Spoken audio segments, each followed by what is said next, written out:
Io mi chiamo Antonella, quindi un po' insomma festeggio l'onomastico, ma era anche un po' un richiamo, non so, insomma, c'ero già stata da ragazzina, allora avevo voglia di tornare a Padova.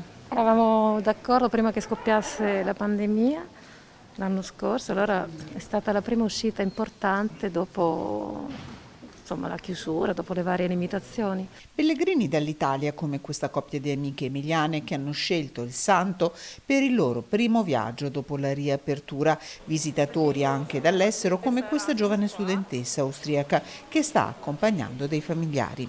Sono una studentessa Erasmus qua a Padova e sì, loro sono venute a trovarmi perché stiamo visitando la città e è decisamente uno dei punti che si deve vedere qua. Scrigno di cultura, segno di rinascita, la visita alla basilica sorta in uno dei luoghi della città di Padova più cari a frate Antonio.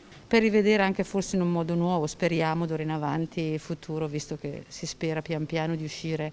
Una Padova che si veste a festa per il suo santo con i palazzi che si affacciano sulla piazza già addobbati coi tradizionali drappi e su Via del Santo questa particolare luminaria donata da un'azienda che in città opera. E ha donato l'installazione di questa immagine del santo e quindi si è deciso di metterla all'inizio di Via del Santo. Ci sembrava anche un contesto giusto visto il periodo di giugno, insomma, dedicato a Sant'Antonio. Sabato, lungo via Cesarotti, tornerà la rassegna d'arte, un inno alla speranza, omaggio al santo. Come ha anche scritto in un post la Basilica su Facebook, Sant'Antonio dacci la luce. E io sono molto d'accordo in questa espressione perché abbiamo proprio bisogno di vedere la luce in fondo al tunnel per poter andare avanti e ripartire. L'avete sentito vicino in questi mesi, Sant'Antonio? Ah sì, per noi devo dire che viviamo qui è una cosa importante. La presenza del santo ci dà forza.